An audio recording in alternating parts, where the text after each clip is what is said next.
காணி நிலம் வேணும்னு மகாகவி பாரதியார் பாடினார். அதை கணினி மூலமா உறுதி செய்யற திட்டம் இது. முதல் கட்டமா 75,33,102 பட்டதாரர்கள் இந்த இணைய வழி சேவை மூலமா பயன்பெற போறாங்கன்னு மகிழ்ச்சியோடு நான் தெரிவிச்சுக்க விரும்புறேன். அது மட்டும் இல்ல, இந்த விழாவில் இன்னும் சில அறிவிப்புகளை வெளியிடுறதுல கூடுதல் மகிழ்ச்சி அடைகிறேன். 150வது ஆண்டுல அடியெடுத்து வைத்து சிறப்பாக செயல்பட்டு வர மயிலாடுதுறை நகராட்சிக்கு 10 கோடி ரூபாய் மதிப்பீட்டில் புதிய நகராட்சி கட்டடம் கட்டப்படும். அதே போல வேளாண் பெருங்குடி மக்களோட நீண்டகால கோரிக்கைகளை ஏற்றுக்கிட்டு சீர்காழி வட்டம் பெருந்தோட்டம் கிராமத்தில்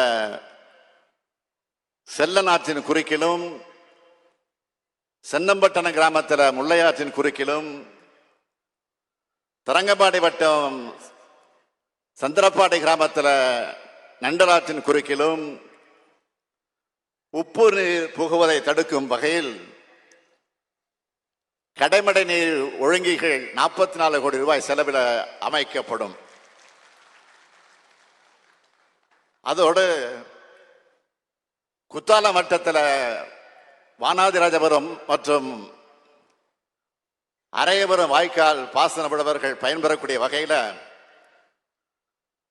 கடலங்குடி கிராமத்தில் 2 கோடி 40 லட்சம் ரூபாய் செலவில் புதிய படுக்கை அணை அமைக்கப்படும். இந்த மாவட்டங்களைச் சேர்ந்த மீனவ மக்களுடைய கோரிக்கைகளை ஏற்று அவர்களுக்காக சில அறிவிப்புகளை வெளியிட விரும்புகிறேன். மயிலாடுதுறை மாவட்டம் வானகிரி மீன் இறங்கு தளம் 30 கோடி ரூபாய் செலவில் மேம்படுத்தப்படும். நாகை மாவட்டம் சிறுதூர் வெள்ளையாறு முகத்துவாரத்தில் 25 கோடி ரூபாய் மதிப்பீட்டில் கரை பாதுகாப்பு சுவர் அமைக்கப்படும். திருவாரூர் மாவட்டம் முத்துப்பேட்டையில் 10 கோடி ரூபாய் மதிப்பீட்டில் மீன் இறங்குதளம் அமைக்கப்படும். அடுத்து பூம்புகார் பகுதி மீனவர்கள் பயன்பெறும் வகையில் 2 கோடி 50 லட்சம் ரூபாய் மதிப்பீட்டில் உலர் மீன் தயாரிக்கும் குழுமம் அமைக்கப்படும். மென்பொருளுடன் ஒருங்கிணைந்த கற்றல் மேலாண்மை அமைப்பு திட்டத்தின் கீழ் திருவாரூர், மயிலாடுதுறை மற்றும் நாகப்பட்டினம் ஆகிய 3 மாவட்டங்கள் இருக்கிற 12 அரசு கலை மற்றும் அறிவியல் கல்லூரிகள் மற்றும் 3 பல்வகை தொழில்நுட்ப கல்லூரிகளுக்கு 1642 மேசை கணினிகள் மற்றும் கணினிசார் உபகரணங்கள் வழங்கப்படும்.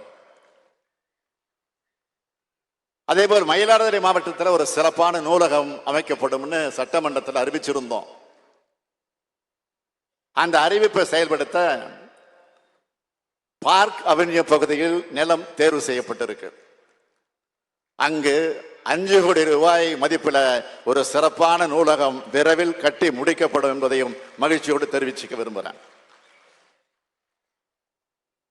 எல்லோருக்கும் எல்லாம் அப்படின்னு சொல்றோம்னா, இப்படி எல்லோருக்கும் எல்லா வாய்ப்புகளும் கிடைக்கிற வகையில தான் திட்டங்களை உருவாக்கி செயல்படுத்தி வரோம்.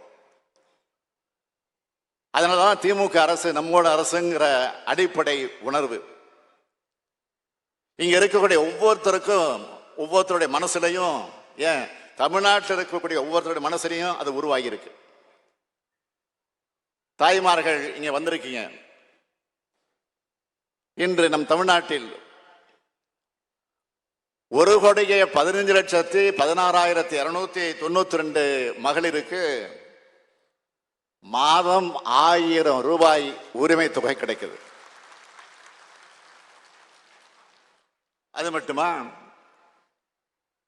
விடியற் பயண திட்டம் மூலமா 445 கோடி முறை பயணித்து மாதந்தோறும் 888 ரூபாய் வர நமது சகோதரிகள் சேமிக்கிறாங்க.